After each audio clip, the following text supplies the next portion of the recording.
start working on your assessment as well. Okay, make sure that you email it by today.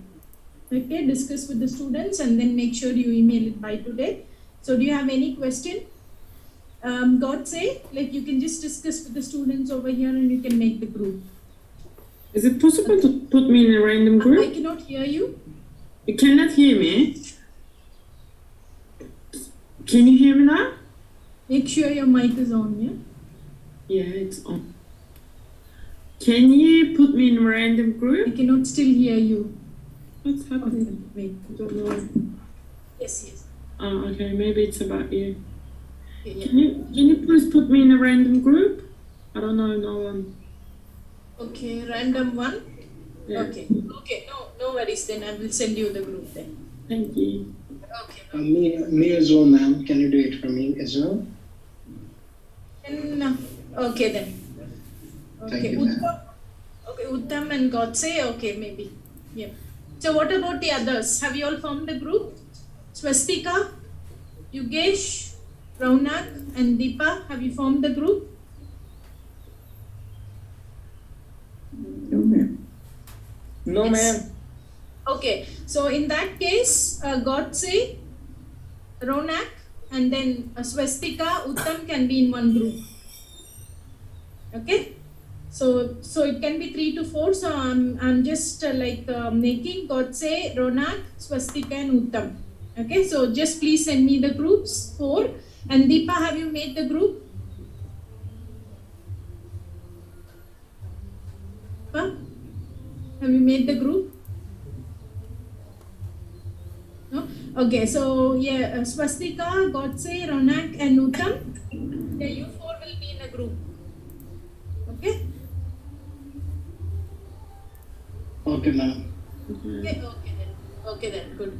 I think Yugesh is in Usman's group. Yeah? I think Yugesh is in your group. Okay then. Well, Deepa, what about Deepa? Are you in a group?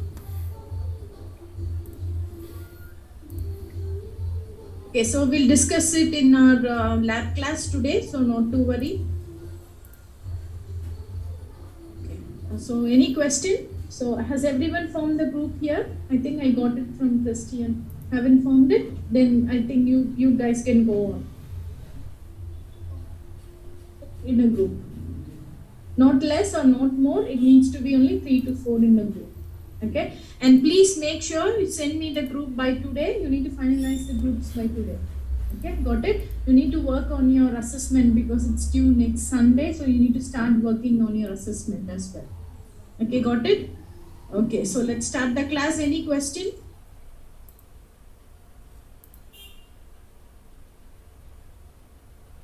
Okay, so any like Swastika, Godse, Ronak, and Uttam, can you email me the group? Because I've just formed the group. You can email me saying that this is the student ID and this is the student name, and email me the groups. Okay?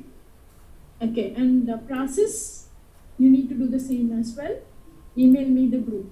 Process, and you got the group. Okay, no worries. Okay, let's start the class. Any question? Do you have any question before starting? Online students, do you have any question?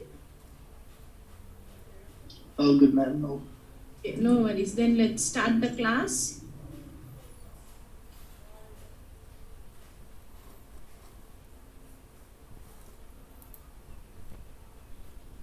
Ma'am, Usman, Mizaz, I think did they send you an email? Like we are in same group? Yes, I did get the email, yeah. Oh, yes, I'm in that group. Okay, no worries, Deepa. Yeah. Okay, so today's topic will be code modularization. Okay, normally we call it as method in Java.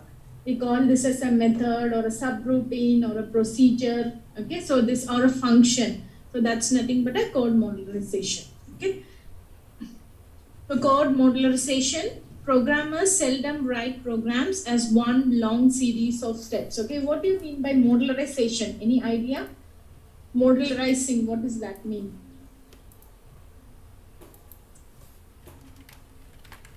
Yes. breaking into small groups. Suppose if you have a large complex program, in that case what you do is you break them into functions, okay, into small groups. So each function will be worked by one programmer, okay. It's also like easy that it will be assigned or distributed to different programmers, and also makes easy to access time as well. So that's nothing but modularization. So it's nothing but a large complex programs will be broken down to groups and distributed to different programmers. In that case, even the time will be less, okay. And also using the programs is also a bit easy as well, okay. So here programmers seldom write programs as one long series of steps. Instead, they break down the programming problems into reasonable units and tackle one small task at a time. Okay, so that's what it will be distributed to different programmers. If it's a huge organization, it will be broken and distributed to, so one programmer will work on one function, the other programmer will work on the other function. Okay, makes life easier as well. So these reasonable units are called as modules. Programmers also refer to them as subroutines. It's also known as subroutines, procedures, functions, or methods. Okay, you can call any name like subroutine, procedures, functions, and normally in Java we say methods. Okay, it's called as methods. Okay, so that's nothing but code modularization. And continuation, the process of breaking down a large program into modules is called a modularization. Modularization provides an abstraction. Modularization allows multiple programmers to work on a problem. Modularization allows you to reuse your work. Okay, you can also save that function and also reuse it for other classes as well. Reusing. Okay, modularization makes it easier to identify the structures. As I said, if you just go through the structure, it will be easy to understand as well. Okay, so that's nothing but modularization. Okay, so now I'm going to show you an example of what modularization is. Okay, online students, can you see the Word document, or should I have to do a new share? You should share again. So now can you see it? Yeah, all good. Good, okay. Okay. So this is one example. If you see the flow, okay. If you see the flow, lamp doesn't work. This is a flow chart. Okay, lamp doesn't work. Lamp plugged in. If it's a yes, then you check for bulb burned out. Or if it's a yes, you replace the bulb. If it's a no over here, plug in the lamp and then you repair the lamp. Okay, so this is like one complex program. Okay, so and this is broken into three methods. So one is a plug-in lamp, replace bulb, and repair the lamp. So it's broken and then it will be distributed to three different programmers. Okay, so in this case, programmer 1 will be working on plug-in lamp, 2 replacing the bulb, and programmer 3 repair lamp. Okay, so what is the advantage of this? So what will be the advantage? So this is an algorithm. This is not the code. This is an algorithm. Okay. If you do a code modularization or modularize any algorithm, what will be the advantage? More readable then. One is readability. Next is consumes space and consumes less time as well. So like if one programmer works on all these and if 3 programmers works on all these, okay, there's a difference, isn't it? It takes less time and also easily readable as well. Okay, so here even in this case it is easy, clear and understanding. Okay, so programmer 1 will be working on plug-in lamp, programmer 2 will be going with the replace lamp, programmer 3 repair lamp. Okay, so this is what modularization is like, breaking down into a large complex problems into small and distributing it. Okay, understood? Understood? Yes. So as you're doing in your group assessment, okay, like one individual student doing an assessment and 3 to 4 students doing an assessment. Okay, you work in a group, you share knowledge as well, isn't it? So that's one advantage, sharing the knowledge. and then less work as well. So like one student will do a task 1, the other student will do task 2, the other students will do task 3. So that's modularization. Okay, understood? So the modularized an algorithm determine whether can be split out. Modularization allows the numerous programmers to work on the same algorithm. Programmer 1 working on plug-in lamp, programmer 2 replace the bulb, and programmer 3 repair the lamp. So this is modularization. Okay, so normally in Java it is a method, we call them as a method. So this is a method, okay, method name, okay, and then we'll be having the parameters as well. Okay, so we'll be discussing this so in the upcoming slides. Okay, got it? What is modularization? Yes, okay. So next is abstraction. So one advantage of like modularization is abstraction, making it less. Okay, so abstraction is the process of paying attention to important properties while ignoring non-essential details. Abstraction is selective ignorance. Life would be tedious without abstraction. Okay. Okay. For examples, like take you have got all these attributes. You got the student ID, student first name, student last name, your phone number, your address, your nationality, okay, and your visa statuses, okay, your date of birth. So all these are attributes. Okay, for recording a student progress, what should I require in all these attributes? What do I require? So like I mentioned that you got all these attributes like a student ID, your first name, last name, email, phone number. Yeah. So here maybe we'll do it in a Word document. It will be easy. Okay. These are all attributes. Explaining about the abstraction. Okay.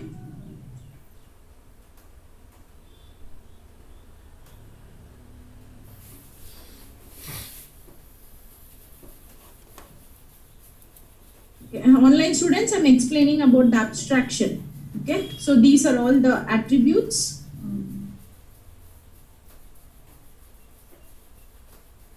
We've got student ID, student name, okay,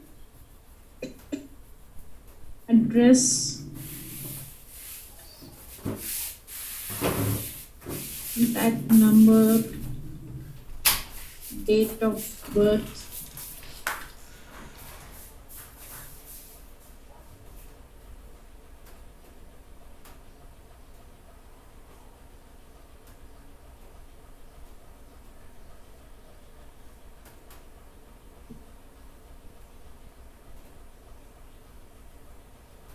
so status,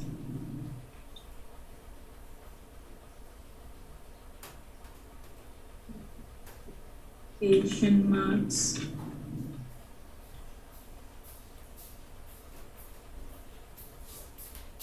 okay. So here I need to know, like I need to record the progress of a student.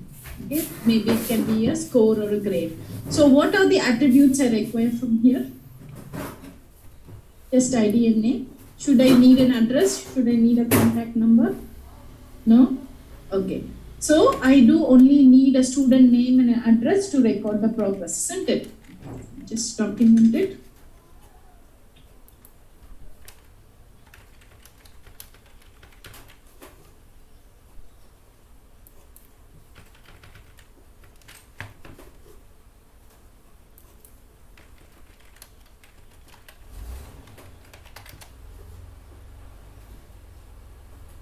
So I only require a student ID and a student name. Okay. So this is abstraction, which is I don't need all these unnecessary attributes. I only need the necessary attributes for my required specification. Okay, my required specification is I need to record the progress of a student, isn't it? So in that case, I only need a student ID and a student name. All these will be like ignored. Okay, so this is known as abstraction, and this is known as a data abstraction. It's called as a data abstraction. Okay, so which means we have provided a number of data. We only pick a required data from here, okay, for our required specification. So this is known as a data abstraction. Okay, It's not mentioned in the slide, but let you know that like this is a data abstraction where from the number of attributes, we only pick the necessary attributes for the progress of the student. Okay, so this is data abstraction. Same way we do it in the code as well. Modular size, like take all the rejected parts and only have the necessary parts. Okay, so this is abstraction. Got it? Yes. Online students, do you have any question?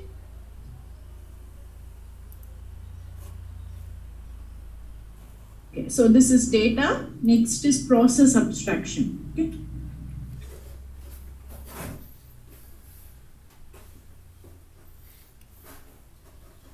We have seen what is a data abstraction process. Okay. So step 1, grab a mug. Okay. Step 2,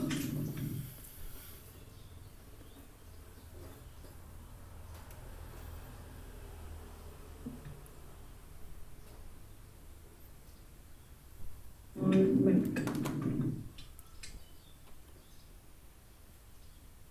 Step 4,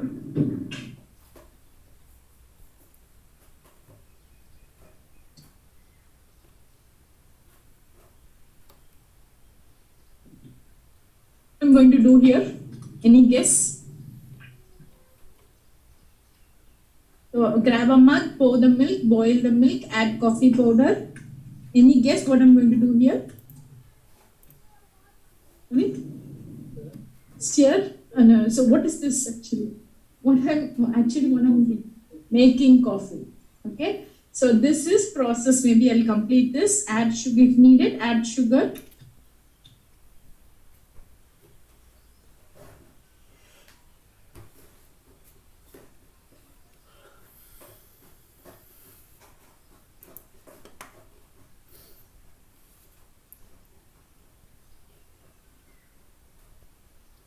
Here I've got several steps here. One is grab a mug, pour the milk, boil the milk, add the coffee powder. If needed, add sugar. Needed, add sugar, serve coffee. Okay. Instead of going through all the steps, like if I want to make a coffee, I can just ask one of my friends, make a coffee.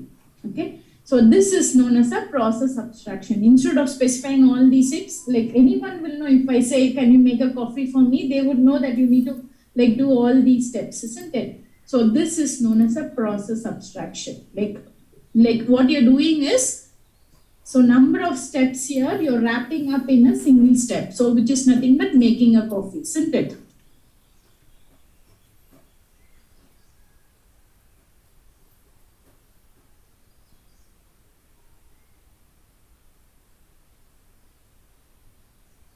Just all these steps, like we do have 6 steps, you're wrapping it in a single step by saying making a coffee. So this is process abstraction, where a number of steps will be cut down into a single step or wrapped up into a single step. So that's nothing but a process abstraction. So this is abstraction. Okay. So one is the data abstraction. There you have all the attributes and you're only taking the necessary attributes for the required specification. And here in this case, process abstraction is like wrapping up all the steps into a single step. So this is process abstraction. Okay. So that's what is specified here in your slide, abstraction. Okay. One is data, one is process. So here, abstraction is the process of paying attention to important properties. As I've specified, we have only taken that particular attribute, student ID and student name, not all the attributes. So important properties. Okay. While ignoring the non-essential details, abstraction is selective ignorance. So ignoring the other parts. Okay. Life would be tedious without abstraction. In any case, you need to have an abstraction. Simple. Yeah.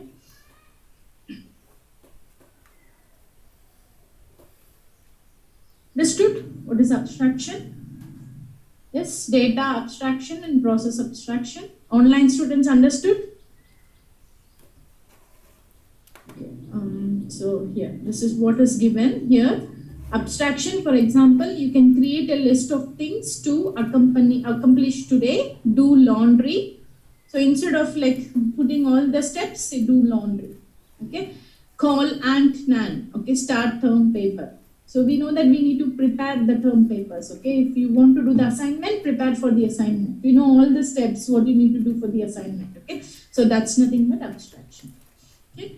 Without abstraction, the list of chores would begin. Pick up the laundry basket, put laundry basket in the car, drive to the laundry mat, get out of the car with the basket, walk into the laundry mat, and then set basket down, find quarters for washing machine, and so on. So these are all the steps. This step is done in one step, do laundry. Okay, understood? Okay, modularization provides an abstraction. Abstraction makes complex tasks look simple. Okay, as I've shown you the algorithm, it will be like simple if distributing the work. Yeah, some level of abstraction occurs in every computer program. 50 years ago, a programmer had to understand the low-level security instructions the computer used, but now newer high-level programming languages allow you to use an English-like vocabulary in which one board statements corresponds to dozens of machine instructions. Okay, so we know that if you take a Java code, so in this case,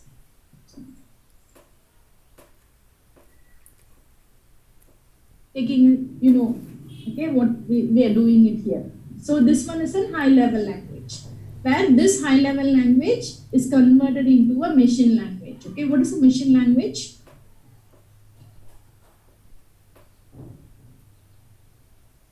Low level can call low. Machine code, like zeros and ones. Okay, does the system understand our language? Does the system understand, I say public class, function example, does the system understand? The system understands only zeros and ones, which is a machine code. Okay, so that's why whenever we feed in a high level language something like this, like Java, C++, Python, it gets converted into an assembly language first and then into machine language. Assembly language, have you heard of all these instructions? Load, store, add, subtract, input, output. So these are all known as assembly language instructions. So first, the high level languages like Java will get converted into assembly language and then into machine language, which is a zeros and ones. Okay. So that's what is given over here. Okay. Abstraction, no matter which high-level programming language you use, if you display a message on a monitor, you are never required to understand how a monitor works to create each pixel on the screen. Okay? So in this case, you can just read it. We are not cared about what pixel we are using to display this message. Okay? We are cared what is only written there. Okay, isn't it? So that's nothing but known as an abstraction. We don't care about what is the pixel, what pixel are we using, but only we care about what message is written there. Okay. So you write an instruction like print message and the details of the hardware operations are handled for you. So like we take the tools Eclipse, you give him like Java, compiled it and gives you the output. Simple. So that's nothing but an abstraction. Okay. Making the life easier, making it easy. Okay. So multiple programmers, when you dissect any large task into modules, you gain the ability to divide the task among various people. Professional software, okay, did I record? Sorry. Okay, I'll just check if it's on. Because last time we missed recording. Sorry, I wanted to check if the recording is on. Okay, professional software developers can write the new programs in weeks or months instead of years by dividing a large programs into modules and assigning each module to an individual programmer or programming team. Okay, so here in large organization, as I said, it will be split into modules and one module will be assigned to one programmer. Module 1 will be assigned to programmer 1, module 2 will be assigned to programmer 2. As I gave you an example, your assessment, okay. 3, which is a group assessment, where each task will be done by each individual students. Okay. Understood? Reusability. If a subroutine or a function is useful and well written, you may want to use it more than once within a program or other program. Suppose if you're having it as a method, you can use it also in the other classes as well. Okay, so that's nothing but a reusability. For example, a routine that checks the current date to make sure it is valid. The month is not lower than 1 or higher than 12. We know that. The month cannot be 0 or month cannot be greater than 12. It's only from 1 to 12. Okay. So the day is not lower than 1 or higher than 31 if the month is 1 and so on. Okay. Is useful in many programs written for the business. Okay. So this is default. So month is from 1 to 12, or if it's like month, days will be 30 days or 31 days. If it's a February, it is 28 or 29 days, isn't it? So that's the default one. Okay.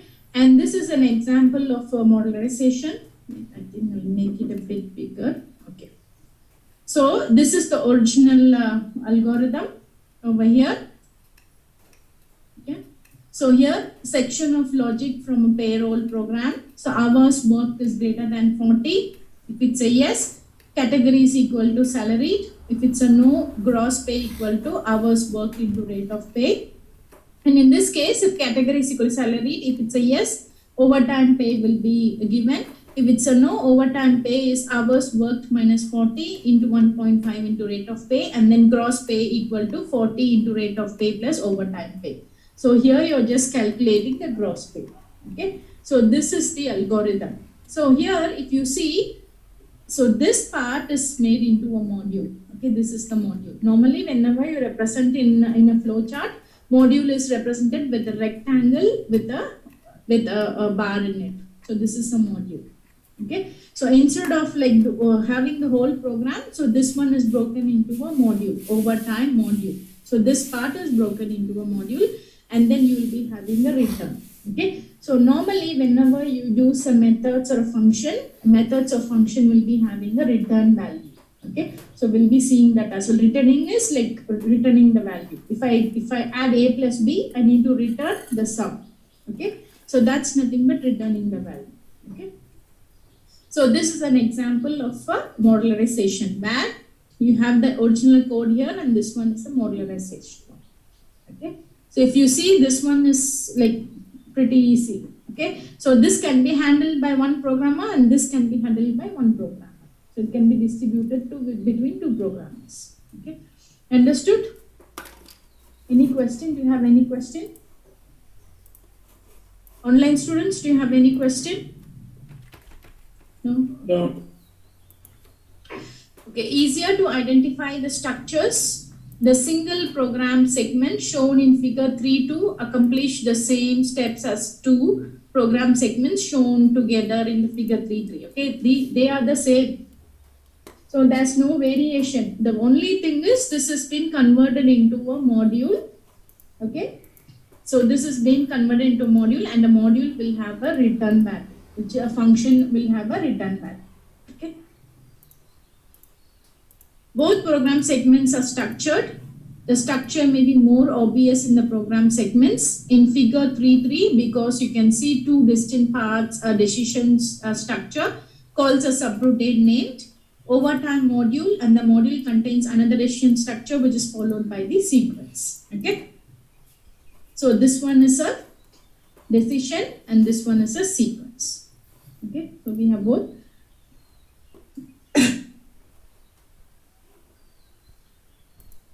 Either of the program segments shown in figure 3.2, 3.3 is superior to the others in terms of functionality, but you may prefer to modularize to help you identify the structures. Okay. Okay, modularizing the program. Most programs contain a main module which contains the main line logic. So we'll be having the main line logic. Okay. So this module then accesses other modules or subroutines. When you create a module or subroutine, you get it a name. Module names but be one word, so it needs to be only one word. Okay, like so specified over here, like overtime module. So this can be only one name. Okay. or my method. You can also say that's a module name, my method. The module name must be one word. Module name should have some meaning. End with a pair of parentheses, and after writing the instruction, you use the word return to go to the calling module. So it's a return function. Okay, you need to return the function return. Okay, so here this is another example. Here this is the flow start, and there are three modules here: get input, calculate the average, and print the results. Okay.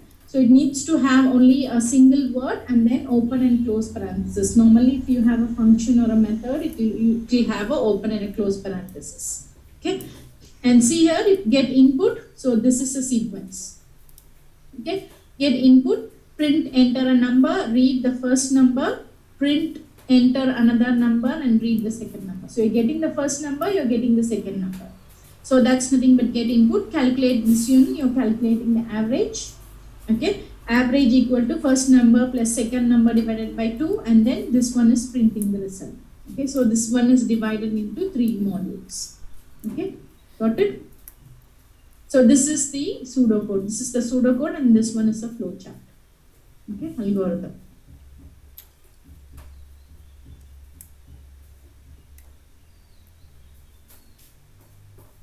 So here in this case, this is known as a called module. Okay, called module is nothing but, so get input is called. Okay, so this one is a call module, and this is the main module. In the main module, you're calling this get input. Okay, you're calling the get input, and this get input is called. So this is known as the called module. So get input is a called module, calculate average is a called module, and then print result is the called module. Okay, so this is the main module. You're calling these modules here. Get input, calculate the average, and then print the results. Okay. So that's what is specified here.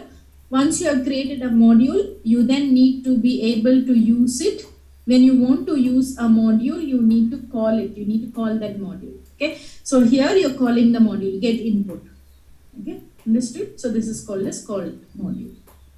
So the name of the module is used to call the module. It is referred to as call module. In figure, get input, calculate the average, print results are methods, and they have been in main module, calling module using their names. Modules can also be called in other modules. Okay, you can also use modules within the module.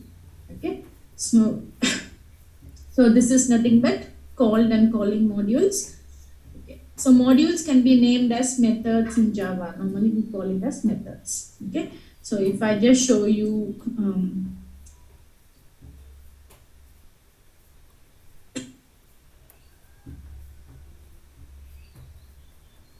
X, that's a method.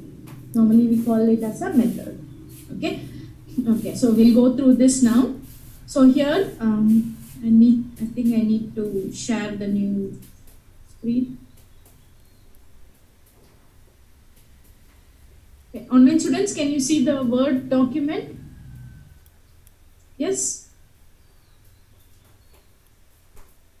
So this is the syntax for method, to write the method. Public static, so this one is an int, and then method name, int a comma int b. What is public here? Known as access modifier. Public is known as the access modifier. Okay, I've told you, right? What is a public? What is public?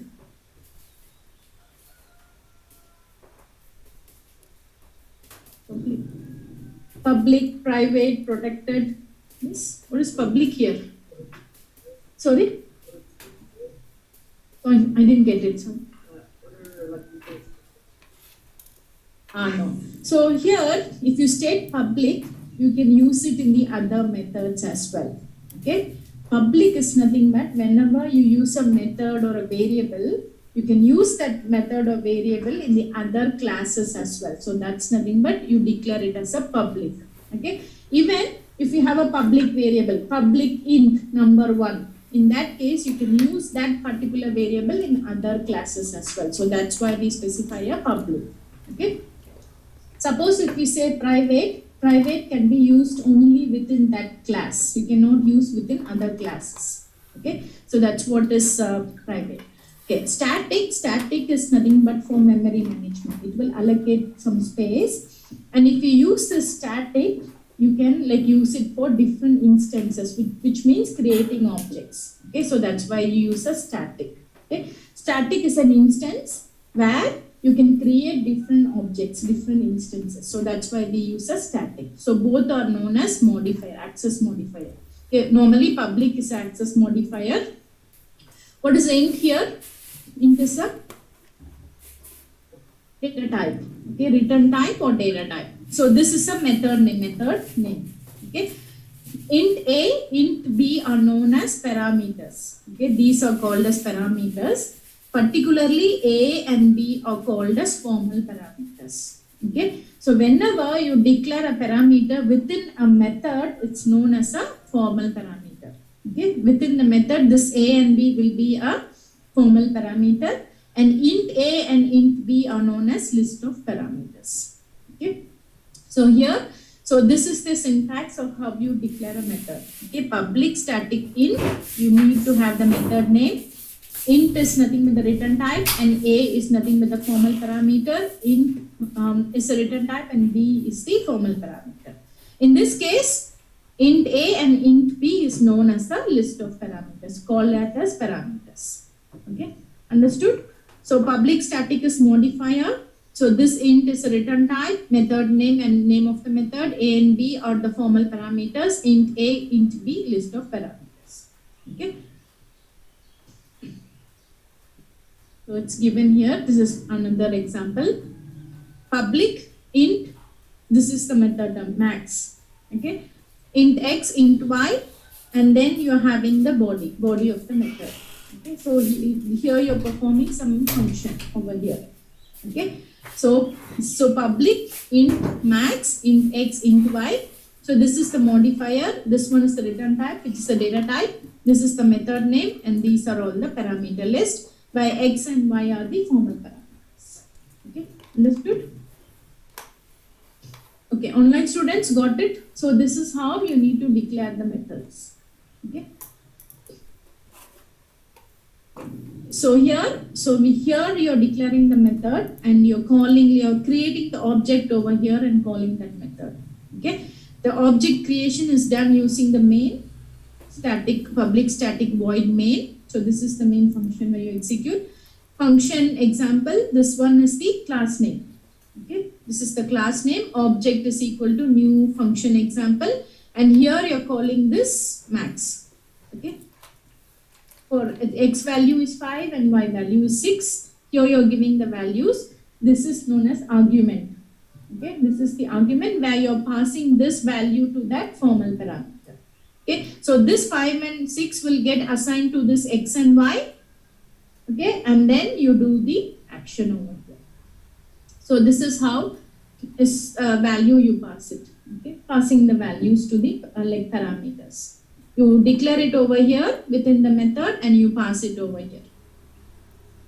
Okay, so here you have created, this is an object. You created the object, and you're passing the method. So here this is the function call. Object max of 5 and 6, passing the x value and passing the y value. 5 and 6 are known as arguments here. Actual parameters or arguments. Okay. So once we done like a coding, then you might be able to understand. Okay. Understood? Yes. Okay. Now we'll do some code.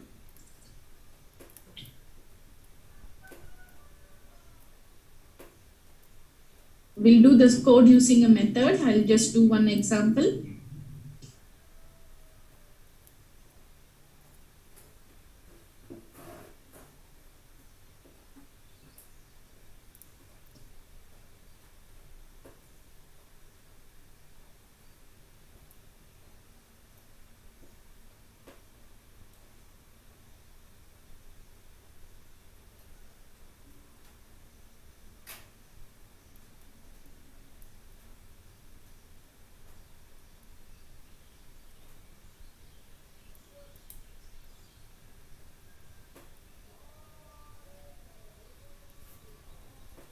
See the Eclipse? Yes. Okay, so we'll create a new project.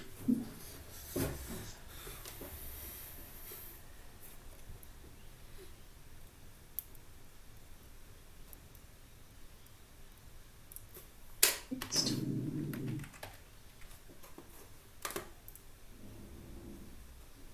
Finish. I no need a module, so don't create. We are not using the modules here. Okay, then I'm going to create a class here. Class.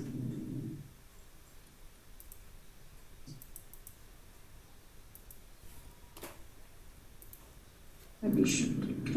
Okay. I'm going to add two numbers, so addition example. So we'll name it as add example. So this is the class here. Okay. So, okay, let me just.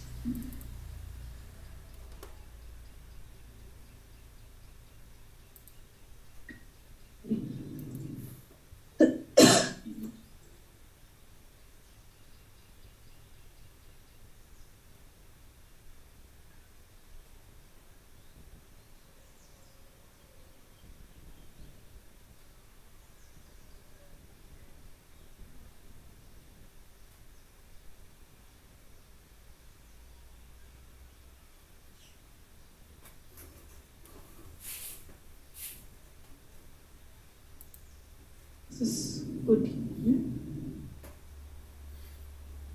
Okay, so here this is the class name. Addition example is a class name. This is the method. Okay, this is our main method. Okay, this is a main method here. Okay, we leave the main method. Now I'm going to create a method. Okay, so I'm going to say public static. Okay, int. So this is our method name. So our method name is addition.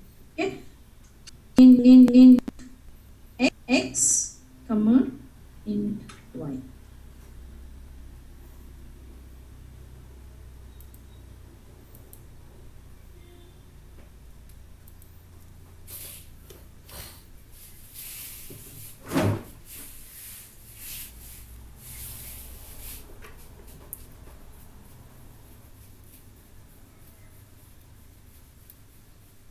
Got it?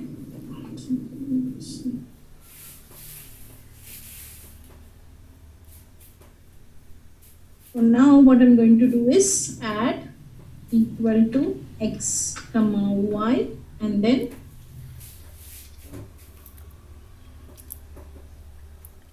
return. Okay, add.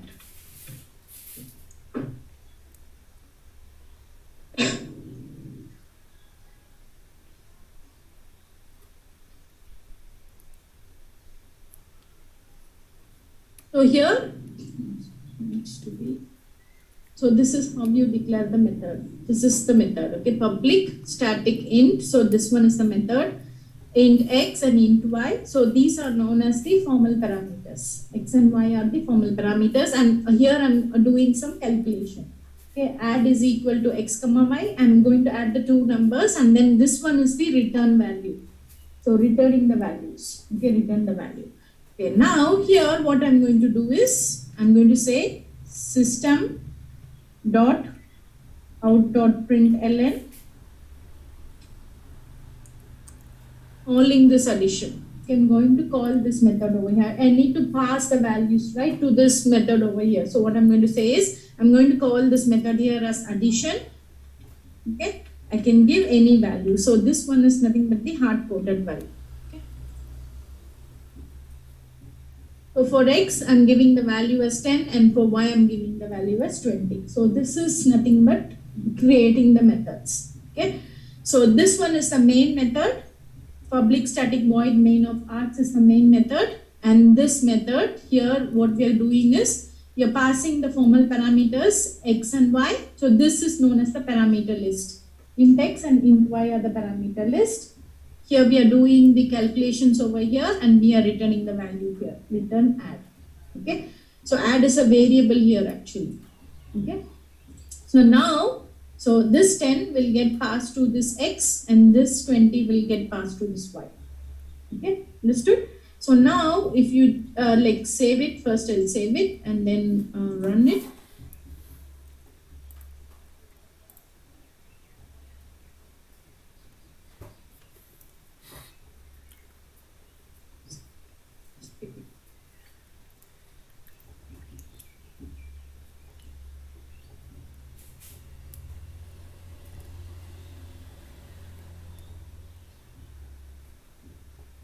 See the answer over here. So 10 is passed to x and 20 is passed to the y, getting added, x and y. Just space here. So 10 plus 10 plus 20, answer is 30. In this case, I can say addition of two numbers. Okay? Addition of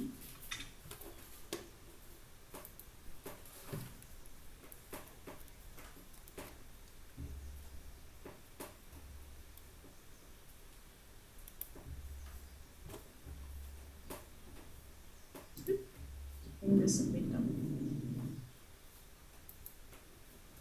So this is creating the methods. Understood? Yes? Okay. So now I can create another method as well. Okay. So what I'm going to do is I'm going to create another method for a subtraction. Okay, same. It's the same logic. So public static int, or we'll do double.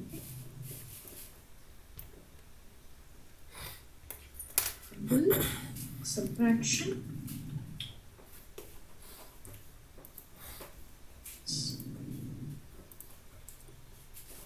of int x comma int y. I can also give the same parameter, nothing wrong in that. Okay. So this one is nothing for subtraction. So this one is double. I'm going to give the double value for subtraction equal to sorry, x minus 1.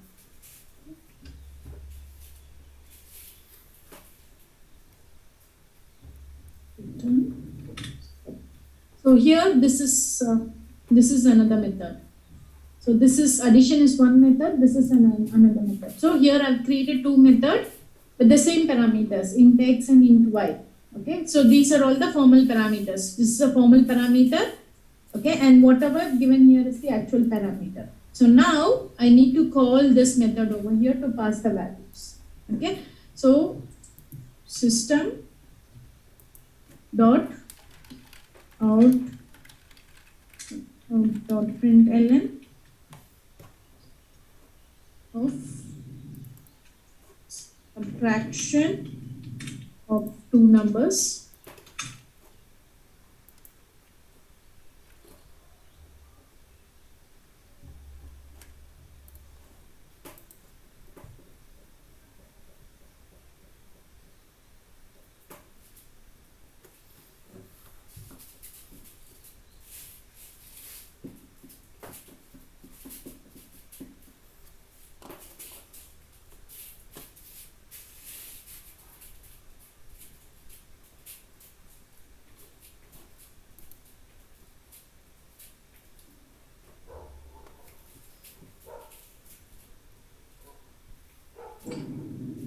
decimeter.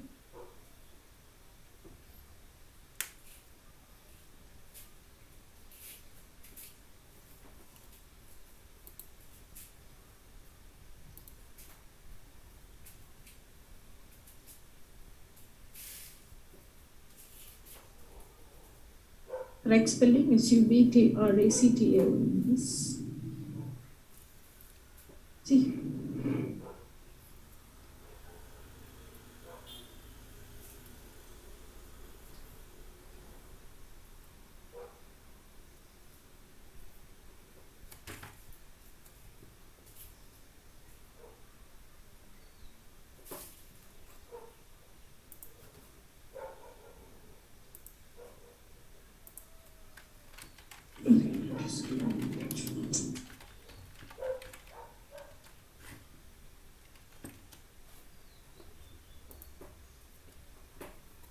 Let double. Okay.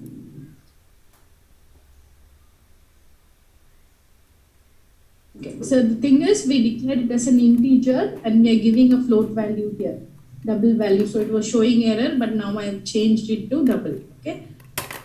So here in this case, so now I have got two methods here. One is the addition method, one is the subtraction method. Subtract is a method here, and then passing int x, int y, and double x and double y. So these are all the formal parameters, and then I'm passing the values here. Okay. So this is nothing known as the argument. actual parameters, 10 and 20 actual parameters for this int x and int y, 20.5 and 5.5 are double x and double y. Okay. Save it and run it.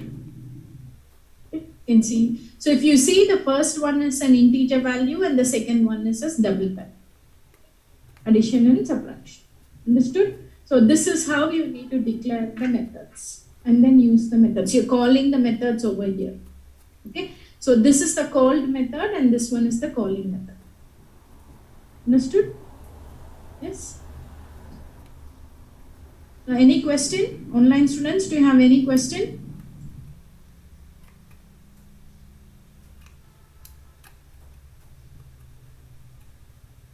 We good? Okay. So here, what can we do to just enter the values? Instead of giving 10 and 20 as a hard code value, what can we do? Instead of like giving it as a 10, 20, 20.5, 5.5, what can we do? A scanner class and you can give the inputs. Okay. So we'll also do that. Let it remind. Okay. So now import. So what is the class that we need to import? Scanner. Okay. Java.util.scanner. Okay. So we are going to give the input. We don't need to use 10, 20, 20.5, 5.5. We are going to give the input. Okay. Input always needs to be mentioned in the main class. Okay. So it needs to be in the main class. Okay. I'm going to say int number 1. So because we are going to get the numbers, isn't it? So we're going to say number 1, number 2. Okay. Okay, so this is for a x and y value and double for our subtract values. Number 3, number 4.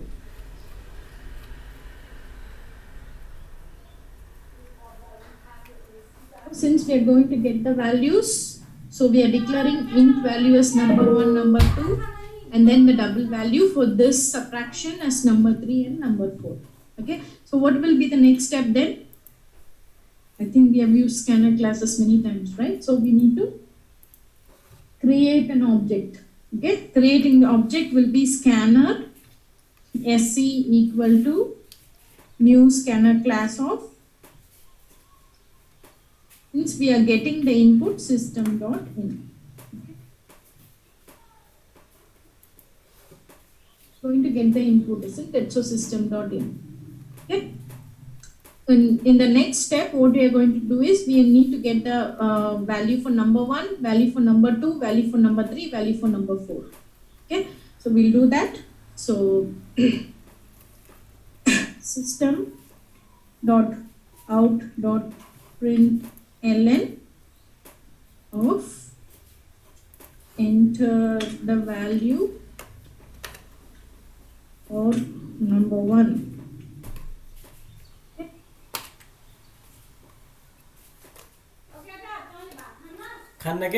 What we need to do next? We got the number and then need the next step. Convert it into an integer. Yes. Yeah. So what you need to do is number 1 equal to, use this object sc dot. So what is the default method there? Next. Int. Okay, so default method is next int.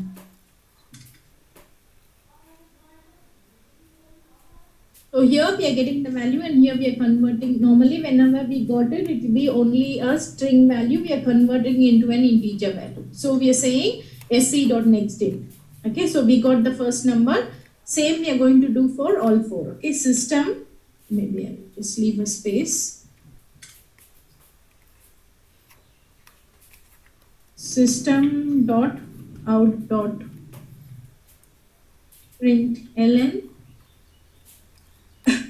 enter the second value, enter the value for, enter the value for number 2. Okay, so this will be number 2 equal to sc dot. So this is an integer value. Okay, we're getting the integer value next.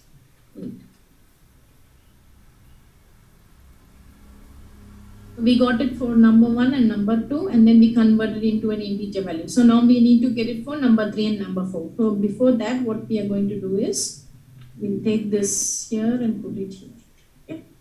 So we get the value, number 1 value, number 2 value, and do the addition. Okay, and then print the result. So next, get the number 3 value, number 4 value. System dot out dot println enter the value for number 3. Okay, so this is for a third, so for the double value. Okay, in that case, number 3 equal to sc dot next double. Since this one they need to convert into a double. Okay, since subtraction we are getting a double over here, so we need to convert this into a double, not integer value, it is a double. Okay, so we are converting this into getting the number 3 converting into double. Okay, the same the number 4 as well, getting the value converting to double. System dot out dot println of enter the value for number 4. Okay, so we're getting the value, we are converting it. Okay, number 4 equal to sc dot next. This needs to be double as well.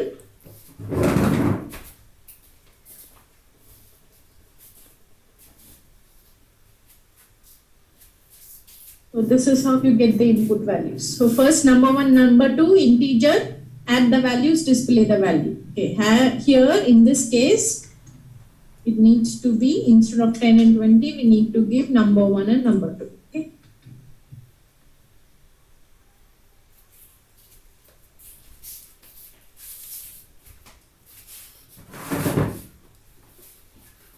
understood? So instead of getting the values, you need to say number 1, number 2, number 3, number 4.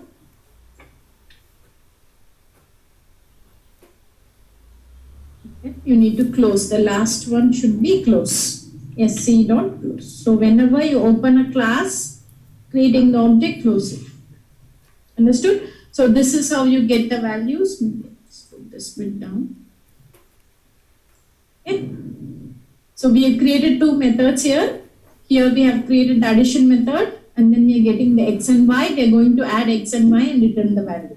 So here we are going to subtract the values using the double. Okay, double x, y, subtracting and return the values. Here we are getting the input. Okay, we are not giving like hard coding the values. You are getting the values. So in that case, you are going to declare number 1, number 2 for getting the values, and double for number 3, number 4.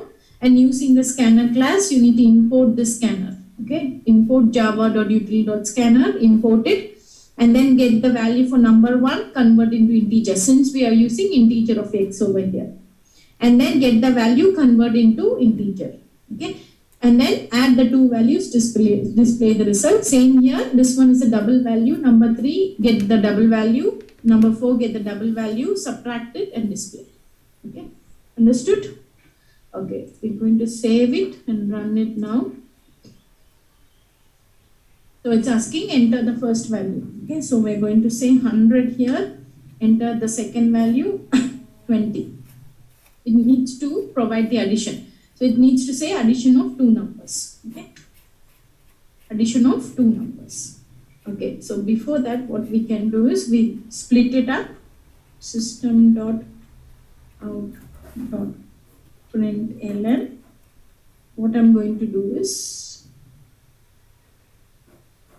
just to be nice, okay, just give this one.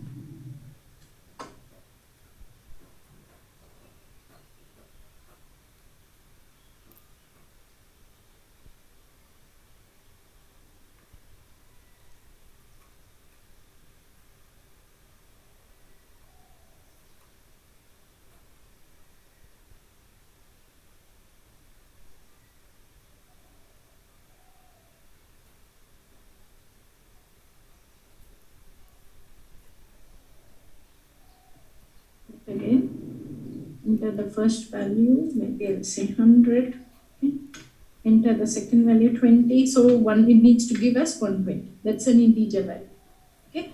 So here this is the enter value for 3. So this needs to be a double value. So I'm giving 20.5. That's a double value.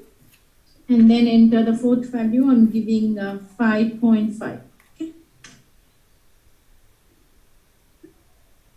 So it got the double value 20.5, 5.5, minus it, and 15.0. It's a float. Understood? It's easy. Online students, do you have any question? No, ma'am. Okay, this is how you need to create the method, okay? This is how you need to create the method and call that values. So as I said, so this will be your formal parameter, x and y are formal parameter. Here in this case, x and y are formal parameter. And so this one here, what you're giving number 1, number 2 are called as actual parameters or known as arguments, okay? And this is known as parameter list. So x int x, int y parameter list, and for this method, double x and double y. Okay. Understood? Okay, so now we'll go to the slide. So now you'll understand more, okay? So modelization in Java, modules can be named as methods in Java. I said it's a method, okay? We have only been using a single method within a single class, move towards multiple methods within a class. So I've shown you example how to use multiple methods. One is addition, one is subtraction. Okay. Definition of method will be outside the main method, but in the same class in case of one class only. So this is one. Okay. This is the main method. This is the main method. Okay. So this class method declaration is outside this main class. Got it? So this is what it's been explained here. Okay. Syntax, modifier, return value type, method name, list of parameters, and method body. So we have shown an example. So there is a method header containing the method name. This is the method name. So like for example, addition, subtract is a method name. Okay. And then a specification of input data in the parameter list, int x, int y, double x, double y. So those are the parameter list. And then some magic code, memorize it for now, we'll focus in OODP detail concepts. Okay, there is a method body enclosed within the braces, curly braces. So this is the one. Okay, that's a curly braces. And then this one is the method name. These are the parameter list. So containing Java statement to perform the method's task. So this is the body actually. This is called the body.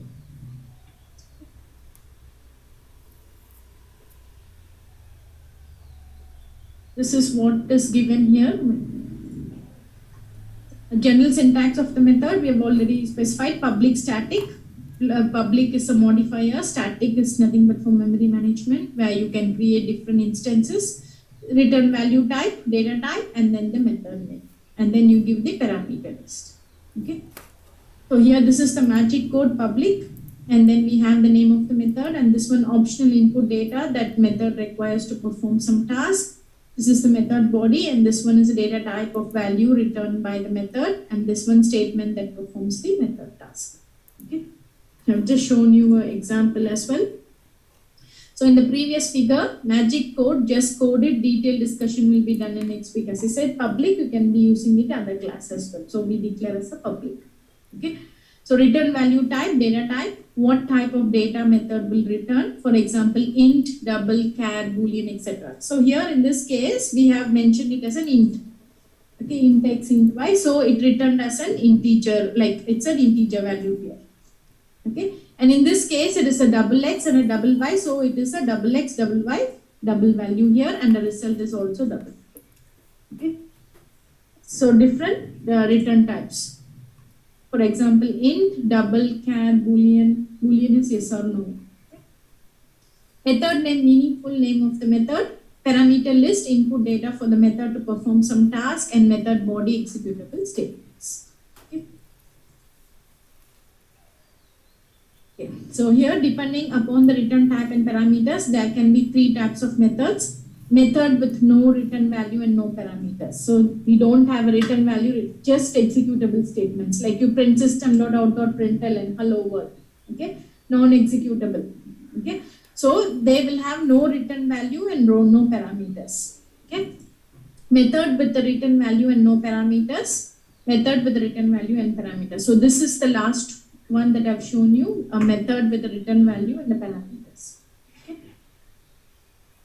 So this is an example of method, no return value, no parameter. You're just printing the values, that's it. Like your menu, enter the data, display the report, exit, enter selection.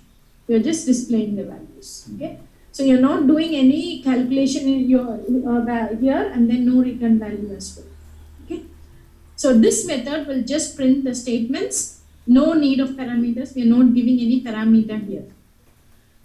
And will not return anything. Simply use name to call it display name. So this is the method. Okay. So this is known as the non-executable state, which means you're not passing any parameter, you're not returning any value. Whatever you give in the print system.out.println, it will print. Okay. Okay. So you have seen number of examples. Method with no return value and no parameters. Okay. So here in this case, no return value, no parameter. Okay. Here number one, system.out.println, before call to introduction, this will be displayed.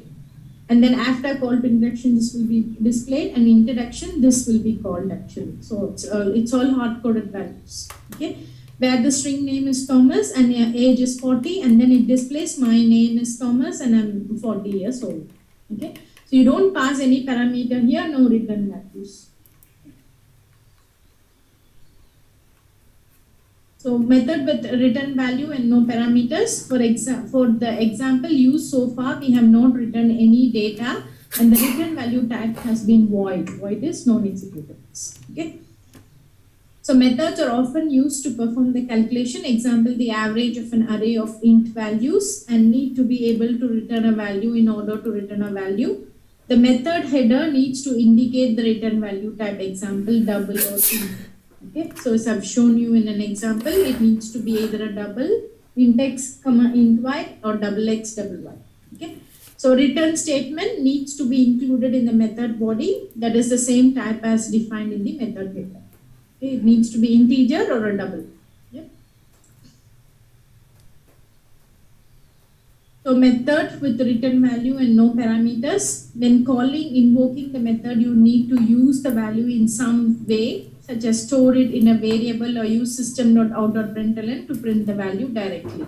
Okay, just in this case, you're printing the values, just directly, not passing the parameters.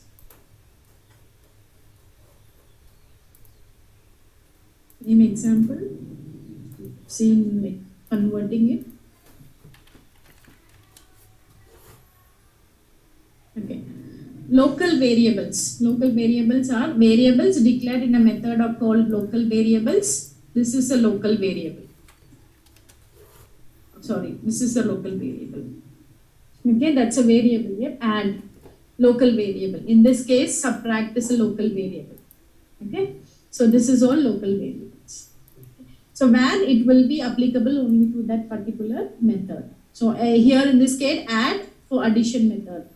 Sub is for subtraction method. So this is a local variable used within that particular method. Okay. So variables declared in the method are called local variables. Their scope, code that can be accessed them is the method they are declared in. This means the values can only be set or changed by method code and not by any other method code. Okay, which means, so this, I cannot use this over here. Okay, I cannot change it. It is only applicable to that particular method. So int x, int y only for addition. Double x, double 5 only for, I cannot use a double over here. Okay, so which means you can only use within that particular method. Okay. So this means the values can only be set or changed by method's code and not by any other method's code. So So this means programmers can create and maintain a method without fear of accidentally interacting with the data of the other methods. So this dramatically increases the efficiency of programmers and lowers the error rates. Any variable declared in the main are local to main and declared in methods are local to methods. Okay, so this one is main. This is a main method. This is main, and this one is the this add is to this addition method. Okay, so these are known as local variables. Understood? Yes. So here in this case, add is a variable, addition is a method, sub is a variable, subtract is a method. In this case, we have 4 variables here: number 1, number 2, number 3, number 4, and this is the main method. Okay.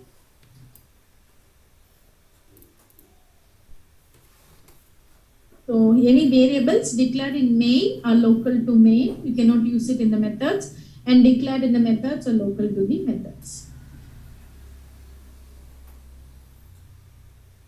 Okay, they've given an example. Check the scope of variable sum. So this one is sum is a variable here. Okay. So this one is applicable only to this particular method here. So that's a local variable.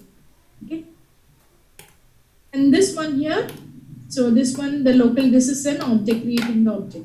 Okay, local variable class, local variable example is equal to new local variable. Okay, and then you're just calling the sum over here. So this sum of 10 will be passed to n, and then this for loop will be performed. Okay, understood? Yes. Got it?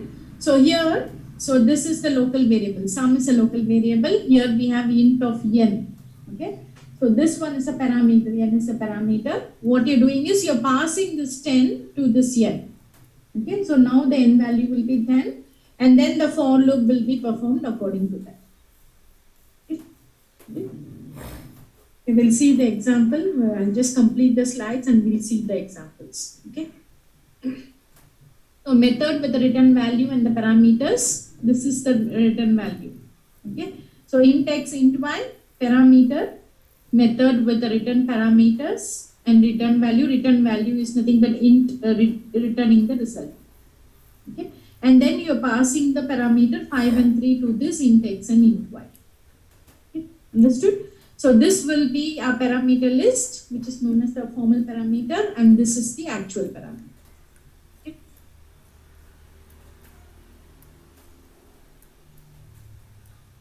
Summary. The process of breaking down a large program into modules is called as modularization.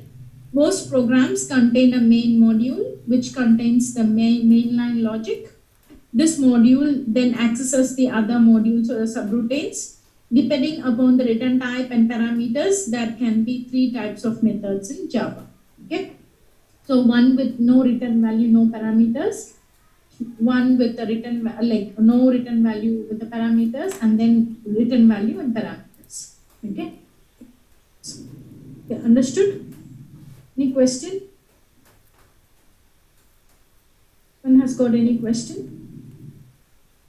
So understood how you need to create the method, and then you need to pass the parameters. Yeah. Okay, all good. Okay, I'll just show you a few more examples.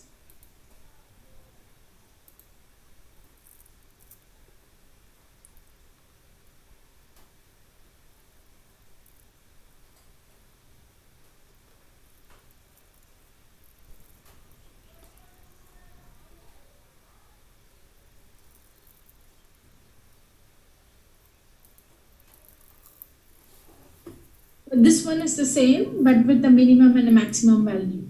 Okay, so here, so I've got a class example min max, and then this one is a main method over here, and then this one is a local variable for this main. A is equal to 11, B is equal to 6, and these are the 2 methods. Okay, min function a comma b and max function a comma b. So declared methods are here: minimum function and then the maximum function.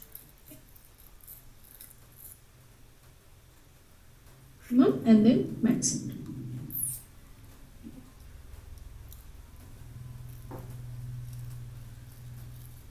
Minimum and maximum. So here we are just passing the values here.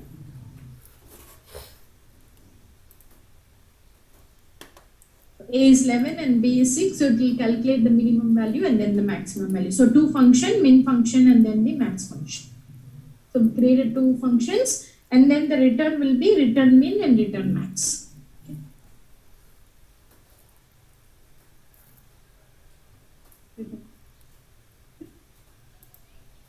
The other one, you can also use multiple parameters as well as given over here, multiple. So here in this case, static void, this is the method name, my method. This one is a string. Okay, it's a return type is string. Here in this case, return type is integer. Okay, and you're passing the value. So you're passing like number of parameters here. My method and lim5 and Jenny 8 are like Anja 31 and then Jenny is 8. You're just passing several parameters. So in this case, when I execute it, so it displays the values. Lim is 8, Jenny is 8, lim is 5, Jenny is 8 and Angel is 31.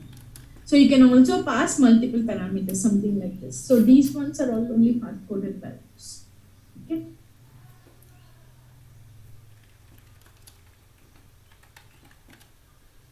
So this is one more example, a simple one.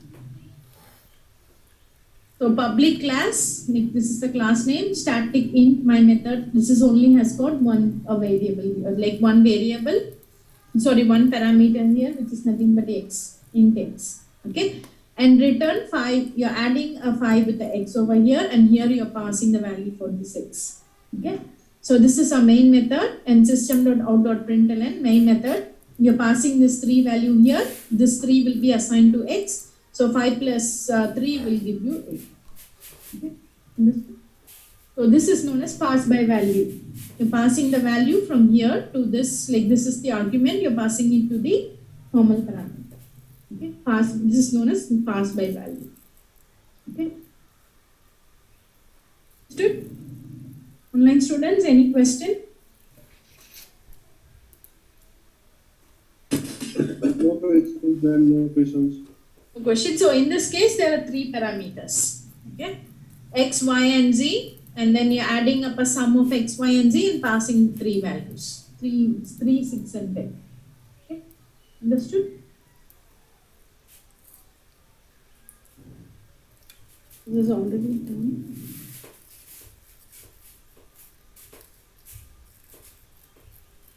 So this one is an local variable. Here sum is a local variable here.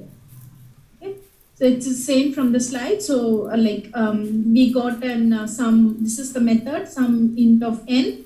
Sum equal to 0. You're assigning it, and this is the loop for calculating the values from 1 to 200. So here the sum value of passed it as 200. Okay, so here it is a 200. So if you see here, this one is the variable for this main.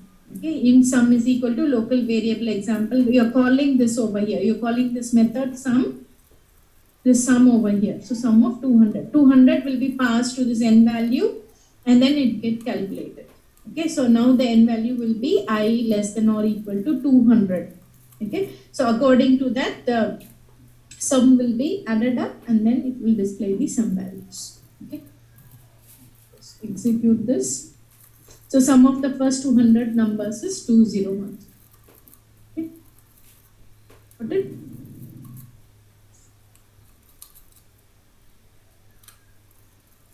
I've already shown this example.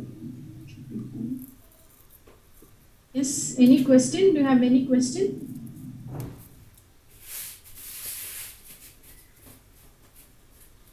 You have any question? Okay.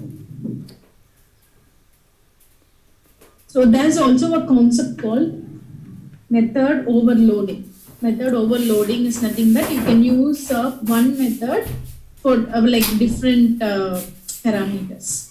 Okay. So this one here, here is static int plus method. So method name same and plus method name same.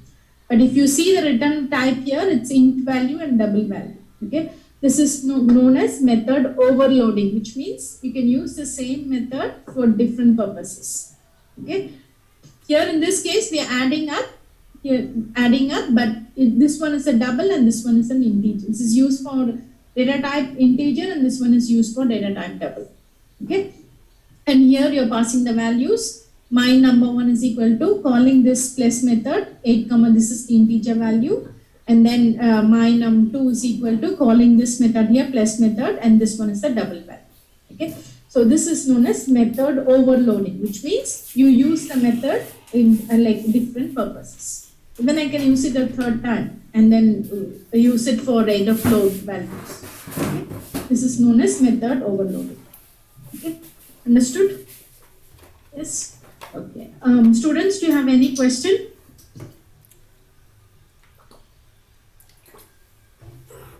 Question? Okay.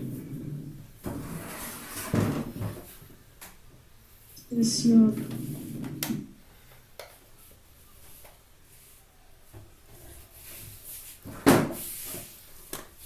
shown you all the examples here.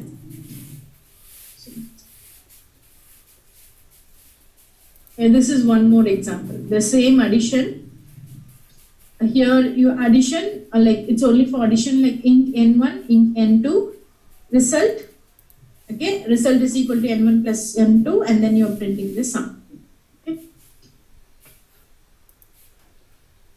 So this one is the with the two method to add the two numbers, and this is the main method.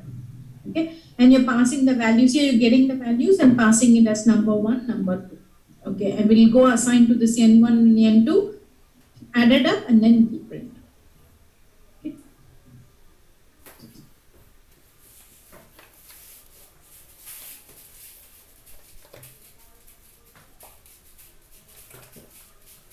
Any question? Do you have any question? Online students, do you have any question?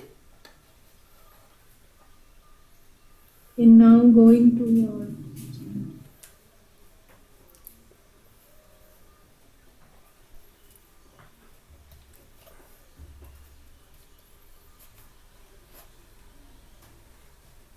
okay, so workshop for today.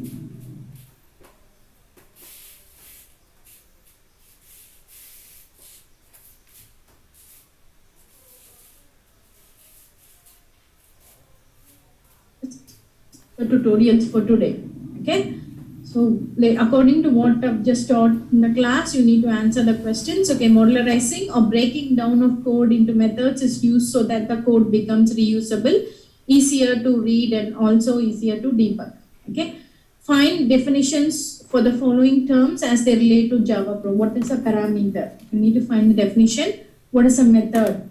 Okay, what is a return value? What is a method signature? You need to find these, like you do some research and then you need to find these descriptions. Okay, so that's your first question. Find definitions for the following terms as they relate to Java programming. Parameters, I've explained you what is a parameter, method, return value, and signature. Okay, and then here in this case, consider the following method: public static int add value int x int y system.out.println x comma y return x comma y. What parameters does the method have? What are the parameters here? X and y. Okay. What are the appropriate values for the arguments when this method is called? What are the appropriate values? What are the values there? X and y. Okay, so those are also we have declared x and y, right? So those are the appropriate values. Okay. What is the return value here? What is the return value? X plus y. You need to say x plus y. Okay, that's the return value. Provide one example of how you might call this method. Okay. So how can you call this method? You need to provide an example. Okay. So that's your second question. And the third question, I think it's the same. Consider the following: public static void add values int x int y system.out.println x comma y. What parameter does the method have? It's the same, x and y are the parameters. Okay. What are the appropriate values for the arguments when this method? So it's an int of x, integer of x and y. Okay. Integer values. What is the return value here?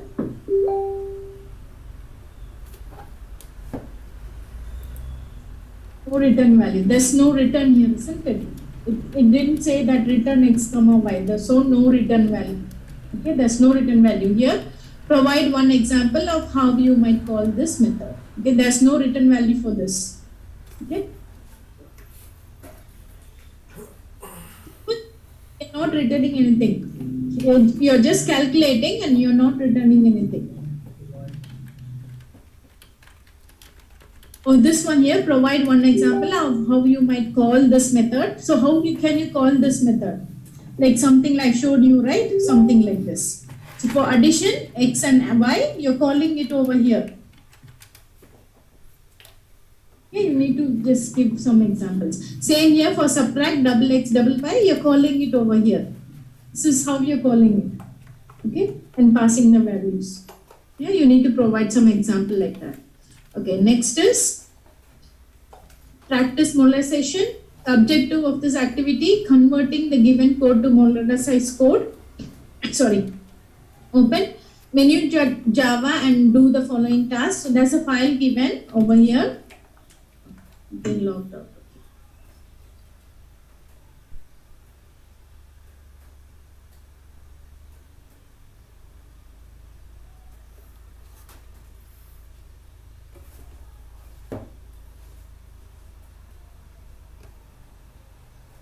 So this is the file menu.java. You need to import into your Eclipse.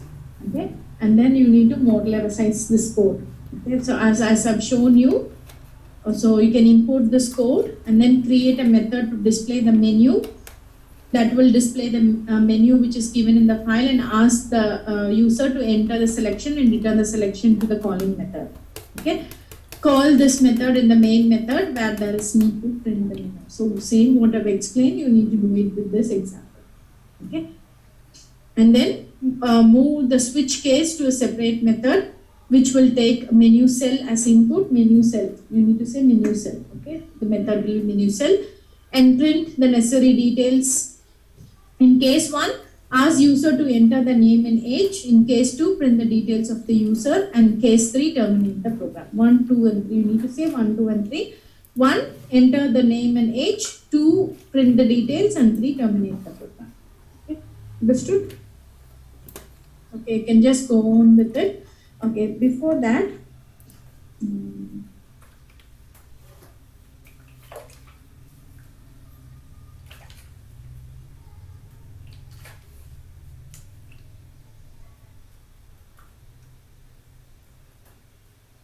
wanted to discuss a topic in the forum, maybe I'll create it.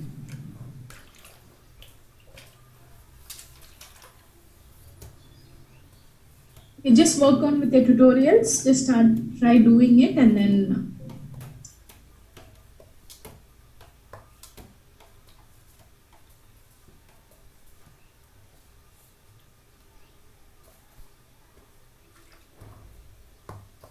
online students, you can start working on the tutorial.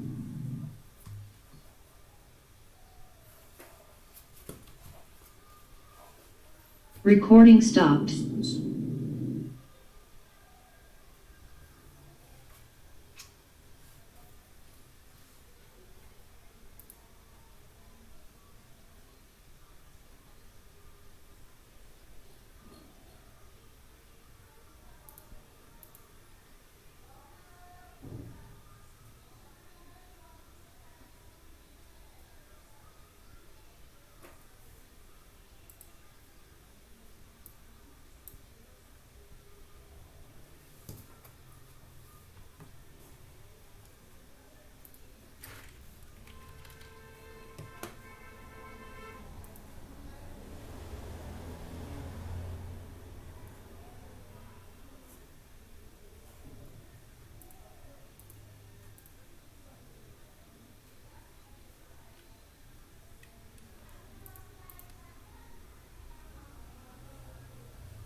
Recording in progress. Students.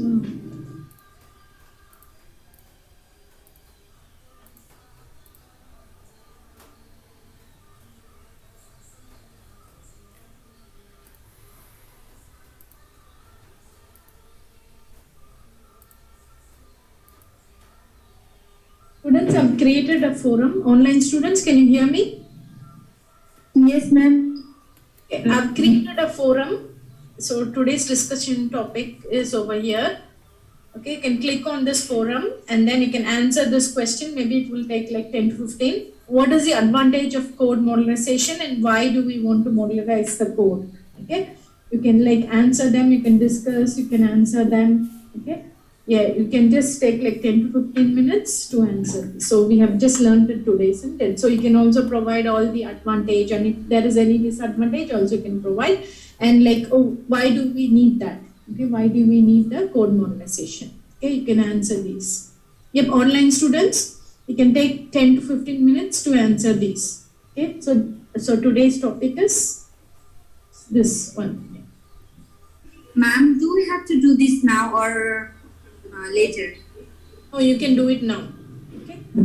Or can I do later? No, you can do it now. You can or you have to? You have to actually.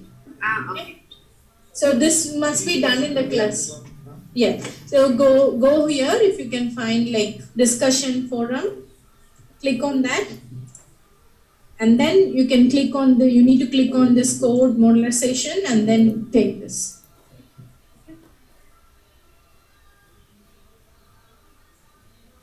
How we are gonna reply it? Where? Just go to the replies, click on the reply. Okay. Yeah, and then you can just edit the replies. Okay. So let me know if you cannot access it.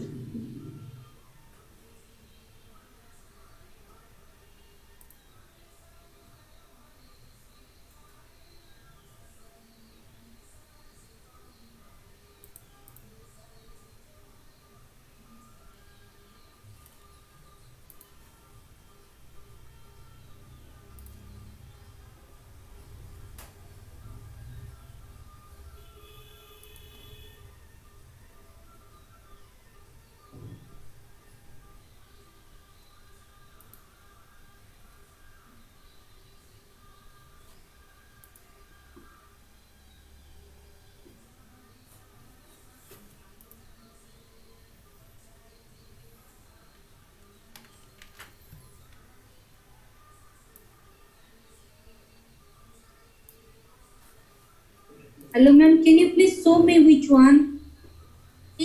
Go to the Moodle. You can find it like Yeah.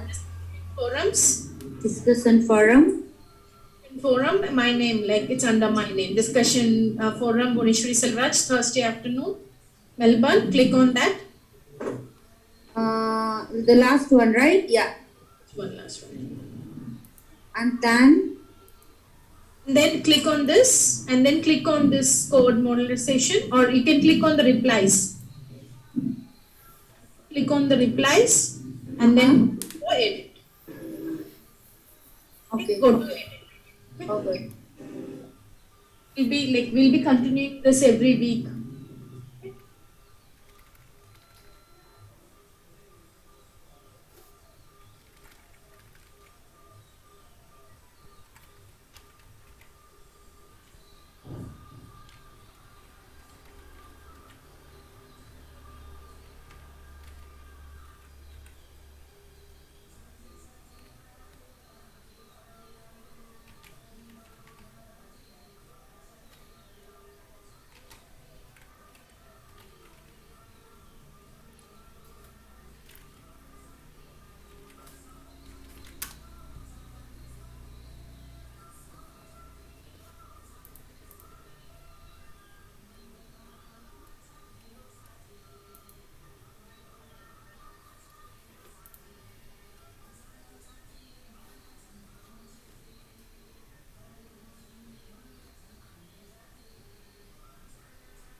Recording stopped.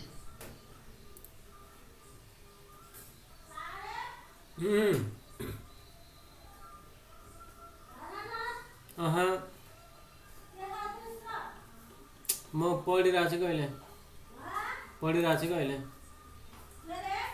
पढिरहेको छु पढिरहेको छु अहिले नआउनु न अहिले खान्नेको म एकछिन पछि खान्छु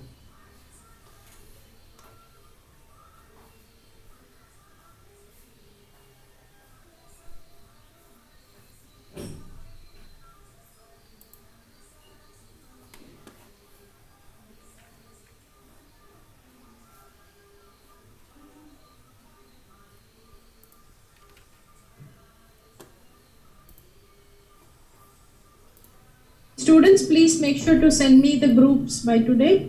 Okay, on campus students, please make sure to send the groups. Send it okay, I'll just have a record.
Ma'am, I finished. What should we do now?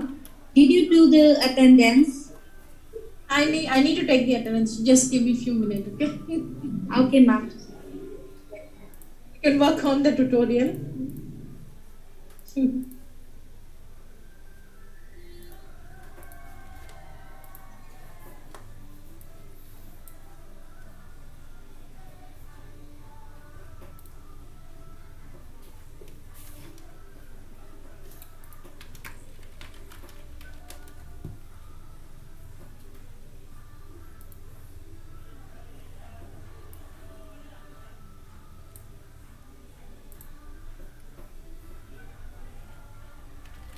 Well done it.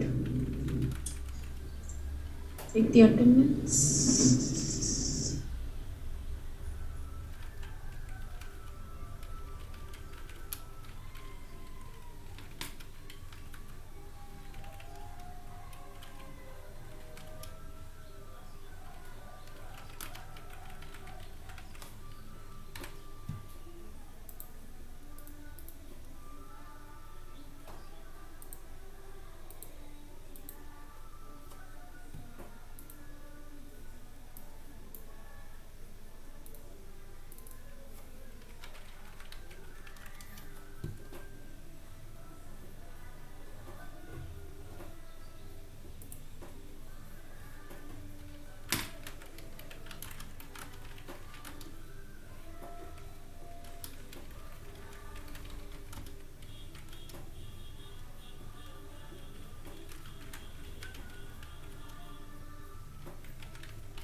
I'm going to call out the name for the attendance, online students. Okay, I'm going to call the name, okay? Manjut Singh, Yeah, okay, ma'am. I'm ready.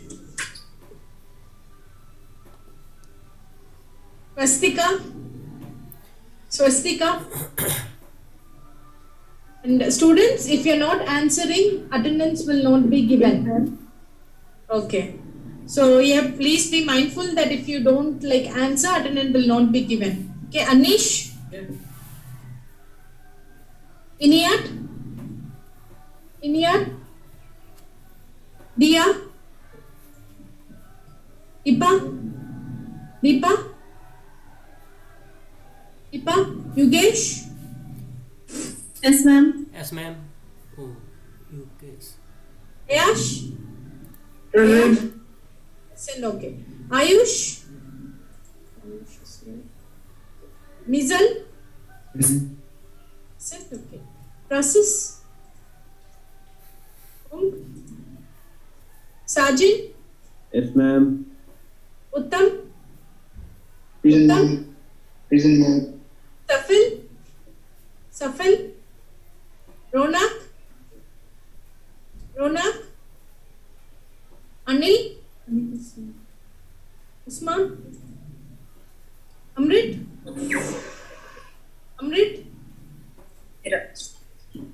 Send okay. Sanju. Yes, ma'am. Christian. Susham. Godze. Yeah. Keshav. Ishwar. Yes, ma'am. I'm just calling out the names left out. Iniyat. Uttam. I'm already there, sorry. Safal. Ronak. Tushar. Okay, and you can have a break. Just go for the break and then. And students, you can have a break. Just 15 minutes and then you can come back and do the work. Okay, ma'am. Thank you. Please decide on the groups and let me know by today, please. Ma'am, I think